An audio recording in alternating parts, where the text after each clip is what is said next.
Bote libota na Nzambe, kimia ya Nzambe et continue kaka kozala toujours na biso na zali na sengo mingi ya kotelema isusu mukona lelo liboso na bino pona ko présenter bino émission oyo quel est le nom de Jésus na kati ya chaîne na biso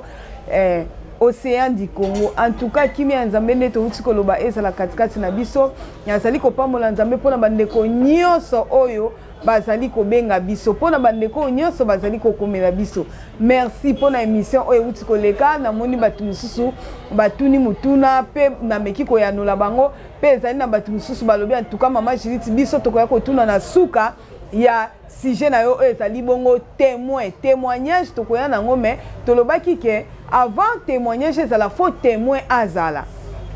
yango wana totambolaki na émission na biso ne bande nango o babengi bongo sujet ezalaki témoin ezali émission obo sepe nango pena mingi yango na kumisi Nzambe pe tozali na numéro o ezali continuité po tolobaki tokopesa bino wapi o ezali suite nazali kopambola Nzambe po na église na biso Tyrannis moko ba paroisse na biso o bazali bongo na séminaire nango kaka nde tolobaki ke soko zali na besoin kotuna lisu mituna na makambo yebi na makambo yebi te yaka kotuna biso na avenue dispensaire numéro 40 na Kauka papa na biso Popol Malembi azali wana akorepondre na mituna nyonso tozali pe na Bukavu déjà tolongwaki po na seli na biso ezali bongo arc-en-ciel tozali kozela lisusu o ezali adresse epa ya papa na biso Ridi Ekoko po bana na bazali na besoin ya koya pe kotuna mituna ndeko mususu alobi en tout cas mama Judith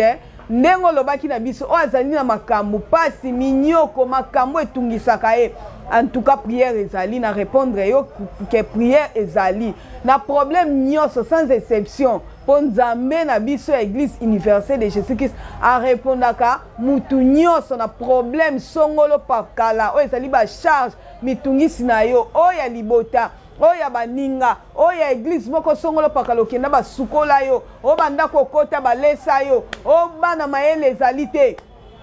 o ba problème na musala to pe ba problème na mabota to pe ba problème o ezali ya mariage Nzambe na biso azali Nzambe ya bokasi nyonso achaka loboko pona kopesa solution na ba problème nyonso o ezali kotungisa bato za kaka na liloba Nzambe te mais bien bobo ezali ko féliciter liloba ezali na nguya mingi liloba o ezali na connaissance exacte o bozali ko sepela pe kotuna mituna mais à part wana mutu azali pe na ba problème preuve ane tolobaki ke na sujet na biso o totambolaki na tolobi ke mutu azalaki na chance nyonso Nzambe apesaki ye projet o ezalaki sujet na biso ezalaki projet de Dieu ezalaki ne avenir meilleur mais mutu tango atiki Nzambe akei Egypte komela bama Egypte ne mutu ayaki ko changer ne plan ya Nzambe lokola mutu a changer ki plan Nzambe Nzambe azali kana mawe pe ya mutu pona ko benda eli susu ko revenir mutu a revenir susu liboso na ye bien bon makambo mikakatano oye kokomela ye Nzambe azali pe na solution akopesa po azali Nzambe ya mawa azali Nzambe ya ba solution ba problème nyonso tozali ko continuer l'émission na biso o to bengi bongo témoin mais ya moto kote yango en tout cas joyeux anniversaire et pas na ngamoko mama Judith na bino o nazali bongo évangéliste oyo nazali évangéliste bongo na chaîne Océan du Congo merci na bino na ndenge na ba félicitations oyo bozali kopesa nga en tout cas Nzambe alola akanisa oyo nyonso bolobi ekokisama sujet na biso témoin totangaki mukanda acte des apôtres tobandaki nanu na premier 8 esika Yesu azoyebisa bayekoli to pe bantoma oyo asalaki choix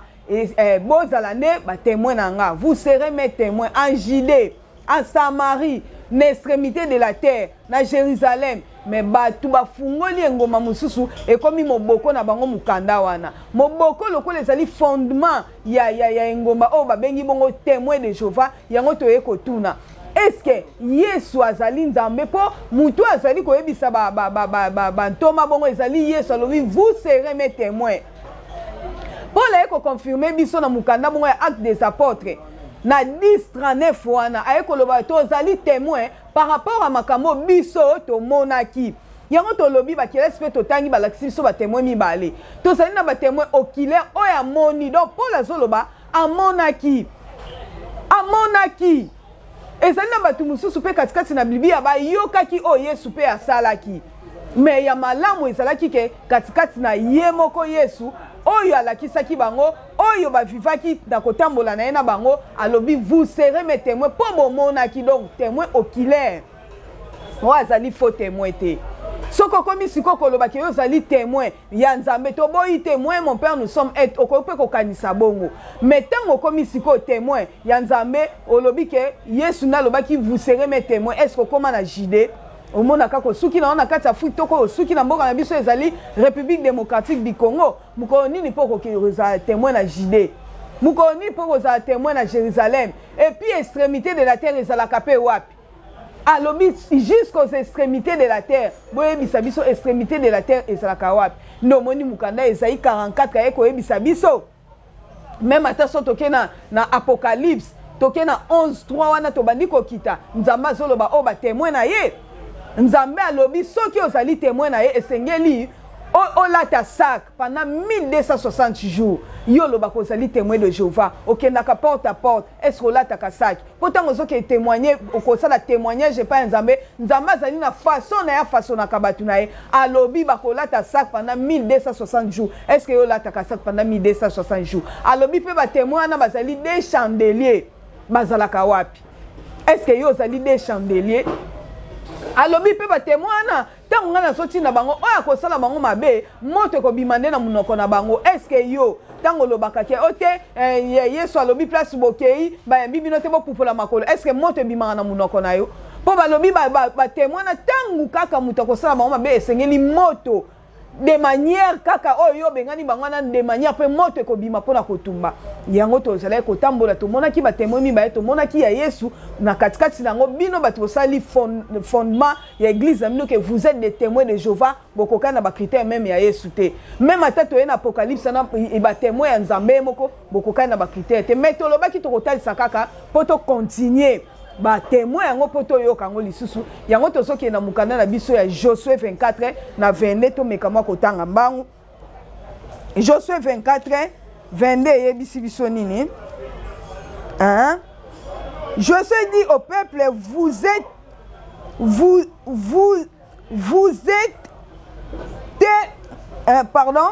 Josué dit au peuple vous êtes témoins contre vous-même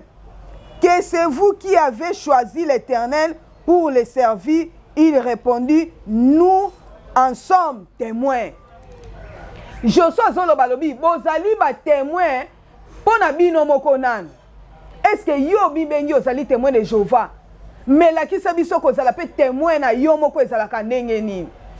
Pona témoin Nzambe déjà ba critère okwe ozana ngote. Mais l'accès vous êtes témoin en vous-même parce que vous avez choisi l'Éternel. C'est bien bon que le bozali témoin, c'est bien bon qu'on ne porte par porte, c'est bien bon qu'on a qui s'est malade ou cravate, qu'on a filé, c'est bien bon. Mais moussalo zo kende ko sala ezo kokanana likomi Nzambete. Ezo kokanana demande ya Nzambete. Mais pour nani likomi benga témoin de Jéhovah. C'est que Seigneur, on banana nous kokokisana nous mukana Nzambe. Pour Proverbe 36, azoye bisabiso ke kolongola te. Pe ko bakisa te. Tango yo komi kolongola na mukana Nzambe, ozali kozwa pamela. Tango ozali pe ko bakisa, okomi kozwa pe pamela. Yebisa biso sikoto, sali continuité, po totali na témoin Yesu zate na témoin Nzambe zate siko toi-même. Lokolo ozali témoin en vous-même. To continuer en vous-même qui avez choisi l'Éternel pour les servir, il répondit, nous en sommes témoins. Mais Josué comme il sabango na 23, ôtez donc les dieux étrangers qui sont au milieu de vous et tournez votre cœur vers l'Éternel, le Dieu d'Israël. Balobi soki ozali témoin Nzambe po yo moko sili kopona osili kopona po salela e balobi nde yo lekana kolongola banzambe ya bikeko katikati na yo c'est que yo zakana nzambe ya bikeko est-ce que so longola ngo poza la témoin est-ce que katikati na yo banzambe ya bikeko bakota ki ndenge nini po bible ezoloba lokolo sali choix olobi ke yo zali témoin to bo ipete na critère liboso ya mibale soko kokaki te ya misatu tozo senga yo lilo banzambe lobi ke esengeli olongola banzambe ya bikeko me katikati na motema na yo yebisa biso yo zali témoin nzambe ekeko afandaka katikati na ndenge nini po balobi yango pa faux Dieu batali Dieu oyo ezali ya minuscule baye koyebisa biso siko tolona nzambe soko ozali témoin tolona ne nzambe o majuscule vrai Dieu c'est que soki ozali témoin o longoli na nzambe abikeko te c'est que ozali faux témoin yango tozoke na biso rapide na Deutéronome azoyebisa biso nini 19 Deutéronome 19 14 17 Deutéronome 19 14 17 hein? Les déplacements des bornes les faux témoins yango to wuti koloba c'est que ceux qui olongoli nanu nzambe ya ke côté katikati na mo mibengi témoin c'est que ozali faux témoin soki pe oyebi lolenge ya kobimisa banzambe bikeko wana te to mona pe banzambe bikeko wana te c'est que ozali faux témoin po batalisi biso ba lolenge ya ba témoin balobi les faux témoins c'est que les vrais pe azali les vrais nzambe yemoka zo latisa sac les vrais ba o bazo ko lata sac pendant 1260 jours o babengi bango ba chandelier bazali koyebisa biso to tangi balobi témoin moko kaka akoki kokoka te mpona komema mutu na justice témoin kaka moko akoki te balobi soki mutu ake koluka témoin akoki kosala mutu akoki kosala ndeko na ye faux témoin ezali malamu te azali na condamnation c'est que tozomona pe mutu tanga komema pe liloba nzambe pardon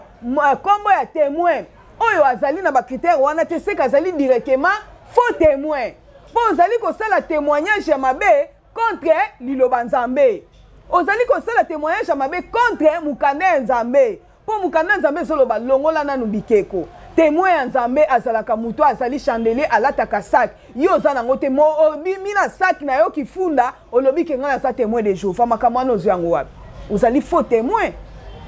ozali faux témoin ozosala témoignage ya mabe contre frère oh Yesu ne frère poso totangi kana Jean 15 ana ba benga biso esusu banani te basali te po mosali ayebaka oyo maître na sala ka te mazo benga biso ba ami même ata so toke na proverbe 17 aso benga biso ba ami alobi ami wana sala ka plus que maître na ye ozomona ye azo benga biso plus qu'un frère na proverbe 17 ozomona ye azo benga biso frère mais tangu yo zo kende alobi ke Yesu ango oyo azali frère et pas na biso alobi vous serez mes témoins en Judée en Samarie une extrémité de la terre ngana yo Judée na Samarie to koma wapi oh yo zui fondement mobimba église omi bengi témoin tozo kende kaka et bon proverbe alobi nini totanga na mukandea ya proverbe 14:25 hein? Proverbe 14:25 Bible ezobisa biso nini na likambo oyo etali témoin po tozotambola kaka tozomona ata critère moko te ya bato basali fondement na bango ya église que nous sommes des témoins de Jéhovah. Proverbe 14:25 14:25 les témoins véridiques délivrent des âmes. Oh Bible komi koyebisa biso ba témoin véridique bazali bato ba délivraka ba âme ya bato c'est que soki ozali témoin tango kendaka na porte et sengeli yo délivrer ba âme ya bato yo délivrer de ba âme ya bato biso mkuta so David azolela binzambe yo nde délivrer âme na ngai ekangami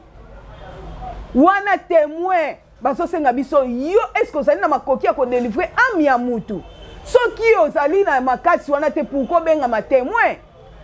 esengeli ozala na makoki tango ozokende kopesa témoignage ezala na makambo oyo moni oyeba ke nzambe asalaki lipata na matière nini nde témoin oyeba tango bazoloba nzambe akabolaki mai ya likolo na mai ya se mai ya likolo eutaka wapi ya se mpe ezali wapi po ya likolo tozomona ka eza système évaporation mai kaka ya mbula ekitaka awa tango ekomi komata na milingi ke esali ba bloc yango wana nde epesaka biso mbula wana na makanisi na biso bato mais pa nzambe bazoloba nzambe atiaki etandi omoni ke yo kosalisa biso yo soki ozali témoin oyo délivraka ba âme ozali témoin ozali véridique okodélivre âme na biso po ekangami âme na biso ekangami na kozanga connaissance ya nzambe âme na biso ekangami po toyebi te mai ya likolo na mai ya se âme na biso esili kokangama siko yo lokolo ozali témoin omibengi ozali témoin ya Jéhovah okoya koyebisa biso te nzambe akabola ki mai likolo mai se mai likolo ezali bo eutaka wapi mai oyo ya se ezali mai eutaka epai bo etando pe nzambe achaki opesi biso tina nango po ezali 55 azoloba mes pensées ne sont pas vos pensées dit l'Éternel des armées yonde muto kopesa biso sans pozali témoin ya Jehova ba amna biso kangami na mitungisi wana ndenge baso so likambo offrande na Lévitique des 13 wana bazoloba offrande sengeli ko chango na Mungu asigne alliance biso na Nzambe yo banda ko yebisa biso ko na makanisa Nzambe alliance na Nzambe elikoloba nini Mungu apena makanisa Nzambe elikoloba nini offrande pe po ezali biloko misatu koya ko yebisa biso te ke offrande ezali mbongo mais Mungu ezali maloba malamu to ba bonne œuvre et bongo alliance tozo kita kaka po mimona esika ofandi Job azoloba biso na nini Job 16:19 Job 16:19 Déjà maintenant mon témoin est dans le ciel. Oh Job a komi koloba Yé témoin na ye azali na ciel yo siko azali témoin à terre yango monike ata okei moyo de livre ba âme ezate osomona okoko sala témoin de Jehova te o la ta sak pendant 1260 jours poko koka kolongola âme ya mutu te o esili kokangama o azali na ciel o azali témoin ya likolo na kolongola batu na âme siko esengeli yo ba témoin likolo azakandeni témoin na likolo azali Job azolobango na 16:19 yango po eza na mama musu depuis moi na ebisinga bi mama Judith Bible ana bobalusaka ngo te nga so tanga ya oyanga émission tango ezoleka ozali na makoki nyonso ya ko reprendre ngo ya ko reprendre ngo zwa mikanda o tozoloba tanga ngo pe na Biblia na yo po bozwaka te ya kotanga te tango siko to komi komemela bino vérité ya Nzambe c'est tout à fait normal ebima lokola tonnerre ebima lokola kake na matoi po ezali makambo oyo liso ya moto emona te pe matoi ya moto etika motema ya moto etikala kobanza yango te nde connaissance ya Nzambe ndenge azoloba na Corinthiens asepelaki na folie ya prédication oyo po adélivrer bana na ye po lelo yo âme na yo oyo ekangami na kati ya bofrande e na ba action de grâce ezala délivrer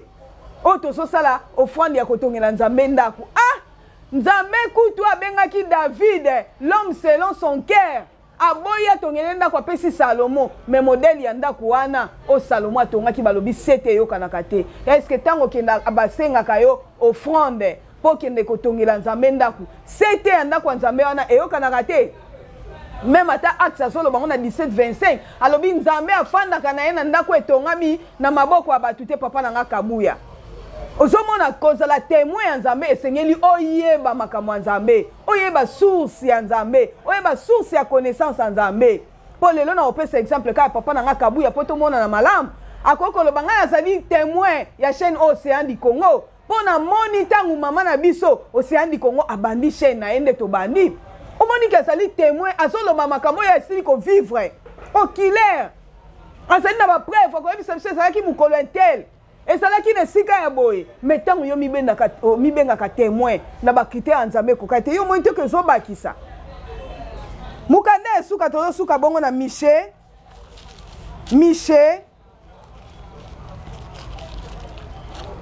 ebisi biso nini na premier de Miche premier de 1 lève-toi Miche awa tokimi mwambangu Miche premier de Miche premier deuxième verset. Écoutez-vous, peuple, sois attentif, terre, et ce qui est en toi. Que le Seigneur l'Éternel soit témoin contre vous. Bazo Michel soye bisabiso alobi éternel yango Job azalaki très prudent. Job soki to kiti ata na fin tsuana so loba lobi Nzambe aso senga demande pa Nzambe po Nzambe ya ko secourir ayebaki témoin azalaka na likolo.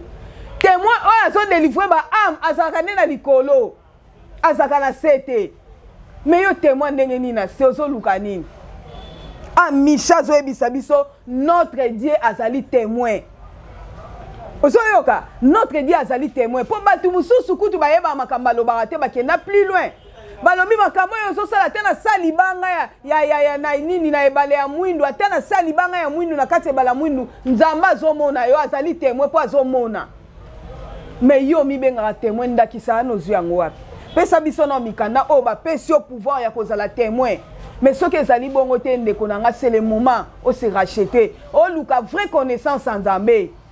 oya koluka vraie connaissance en Nzambe benga biso na ba numéro to pesa nde batu musu bazali kosola na biso 080 plus 283 80 888 60 62 donc plus 243 80 888 60 62 toko benga na ba numéro ezali ya mama na biso se ya mituna nyonso ekokoma yango wana nde ezalaki lokola liloba Nzambe oyo tobongisaki na mokolo na lelo topesi mbote mpe topesi kimia